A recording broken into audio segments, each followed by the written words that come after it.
ดีมือเอฟซีจักเขาเปลี่ยนหลอกลำโพงก่อนร้องสูดตู้ก่อน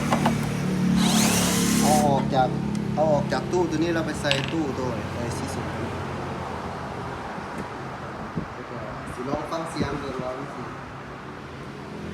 ตัวใดสิดังดีนะอุ๊บส์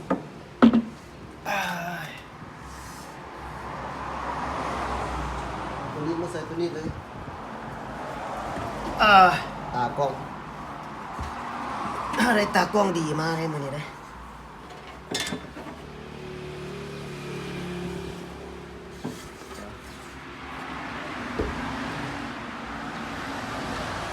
ตัวขาวเป็นขวดบวก